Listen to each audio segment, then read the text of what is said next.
ओडिशा रे नुआ सरकार प्रतिष्ठा हला परे आम सरकार रो जो विजन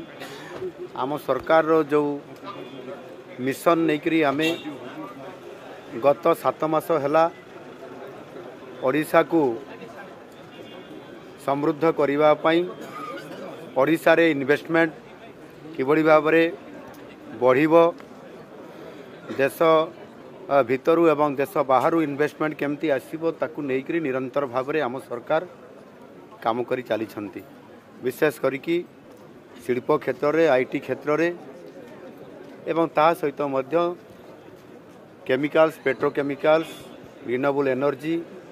ये समस्त को आधार करी जेते बेले आमे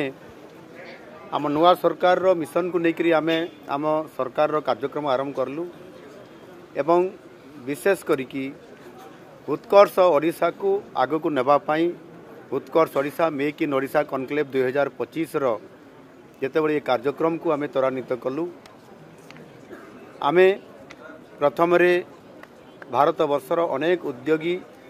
पुंजीपति निवेशकारी सहित भारत वर्षर भारतर राजधानी दिल्ली रे भारतर आर्थिक राजधानी मुंबई रे आमे अनेक इन्वेस्टर मानकर सहित रोड शो करिछु एवं तांको आह्वान करिथिलु जे संभावनार ओडिशा नुआ ओडिशा हवा पई जाउची आपण आसंतु एवं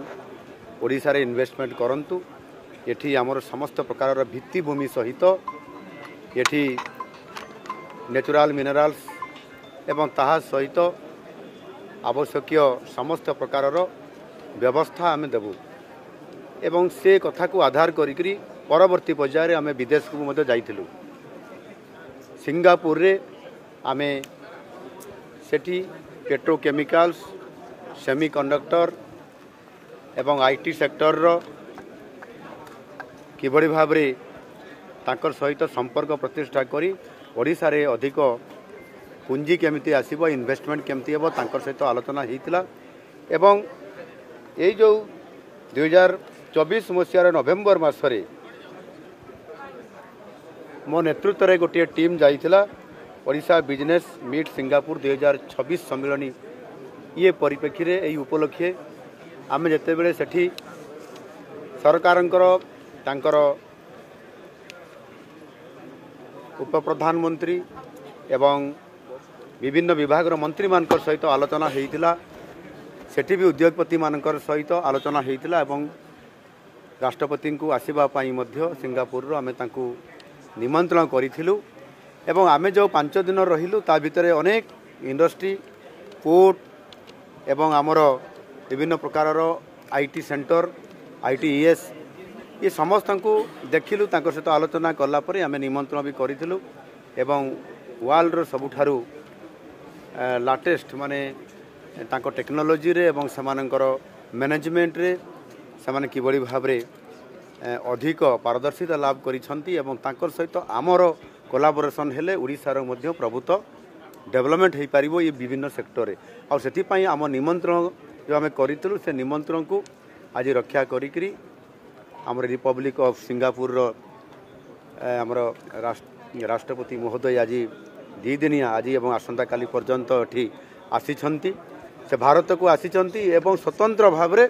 भारत को आसिला परे ओडिशा को आसीछंती। ओडिशा रे से एठी विशेष करिकी 8टी प्रोजेक्ट उपरे एमओयू आज करागला तांको सरकार सहित एवं सेटिरे विशेष करिकरी industrial park green hydrogen corridor PCPIR एवं new city plan new energy cleantech skilling of future एवं सेमीकंडक्टर आमे जेबड़ी भाव आलोचना करिथिलु प्रथम थर करी विदेशरू एक स्वतंत्र भाव रे से राष्ट्र मुख्यंकर सहित आलोचना कला परे आज से ओडिशा को आसी एठी वाल स्किल सेंटर रे जेबड़ी भाव रे से एठी आसिले आलोचना हैला प्रथम आईटीसी होटेल्स रे तांकर सहित आमर द्विपाक्षिक आलोचना आरंभ हैला एवं आफ्टरनून रे एठी से आसिकी तांकर सहित इंटरप्शन हैला एवं आमे कौन करने चाहूँ आम कौ स्थित अच्छु आमको किभली भाव में सरकार सिंगापुर सरकार सहयोग कले आम आग को जापरू ए उभय देश और आम राज्यर प्रभुत्व बेनिफिट हम एवं ता सहित आम पिला माने जो मैंने स्किल सेंटर से मैंने काम करूँ से विजिट करले देखिले सहित इंटरप्शन है अति चमत्कार भाव में ये जो कार्यक्रम है से आम सरकार एवं मु निजे आम बहुत अत्यंत आनंदित अच्छु खुशी अच्छु जे आज 8टी विभागर MOU साइन होती द्वारा आगामी दिन में भविष्य में आम ओडिशा को इन्वेस्टमेंट आसीबो एवं ताहार सहित आम किभली भाव में टेक्नोलोजी उपरे सेमिकंडक्टर उपरे एवं पोर्ट उपरे न्यू एनर्जी उपरे आम एवं स्किलिंग ऑफ फ्यूचर उपरे आम आग को बढ़िबा सेथिपाई तांकर सहित MOU करवा द्वारा आम ओडिशार निश्चित भाव में आम जो नुआ ओडिशार जो परिकल्पना करिछु एवं समृद्ध ओडिशा करिया पई एवं ता सहित मध्य आम माननीय यशस्वी प्रधानमंत्री नरेंद्र मोदी जी जो संभावनार राज्य हिसाब रे जो कहितले डबल इंजिन सरकार रो कथा कहितले 2 गुणा बेनिफिट करिया पई ये होचे ताहार प्रकृत चित्र एवं दृश्य जहाँकि आज नुआ सरकार मात्र आसबार 7 मास ये भितर आज आम जेभली भाव में आज आमको एवं आमको सहयोग करने एवं उभय कोलाबोरेशन रे काम को त्वरान्वित करने जेभली भाव में से आमको आज आसिक ये सहयोग कले एवं आमको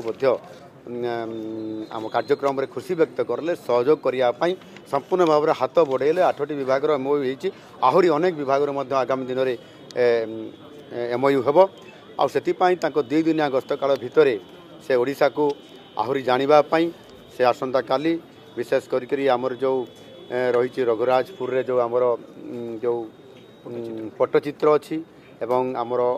आयुष्मान आरोग्य मंदिर जो अच्छी ताकू से परिदर्शन करेंगे ताऊपर से देखला परे विजिट कलापर तापर से जीवे विश्व प्रसिद्ध आमर जो कोणार्क सूर्य मंदिर अच्छी ताकू से देखिए ये समस्त कथा को ओडिशा को से जानुंट देखिए एवं आमर जेभली भाव में ये मैन पावर अच्छी एटी आमर इंफ्रास्ट्रक्चर आज अच्छी एटी पोर्ट अच्छी एटी आमर मिनराल्स अच्छी माइन्स अच्छी ये समस्त को देखिक किभली भाव में आगामी दिन में ओडिशा सहित संपर्क प्रतिष्ठा कले ओडिशार अर्थनैतिक क्षेत्र में आमर ग्रोथ इंजिन हिसाब से काम करिवो एवं सिंगापुर मध्य से अनुसार सी तांकर संपर्क रे तांकर मध्य विकास हो पारिबो सेथिपाई ए जो आज MOU साइन हैला निश्चित भाव में ओडिशार प्रभुत्व लाभ हम आगामी दिन में ये समस्त विषय आपण माने को विषय जना जीवो ये पर्याप्त विषय भितर मु आपण मान को एतकी कहबी कि जो सेक्टर आम करूछु आम ओडिशा रे जोठी हमर ये यार फिजिबिलिटी रहिबो जोठी हमर लोकेशन आइडेंटिफिकेशन हबो उभय सरकार को मिलित लोकेशन को चिन्हट कला पर ये कार्यक्रम खूब शीघ्र आरंभ करा जिवो आउ आमे आगु को बढ़िया पाई ये गोटे प्रशस्त जो काम है निश्चित भाव में त्वरान्वित हो पारिबो।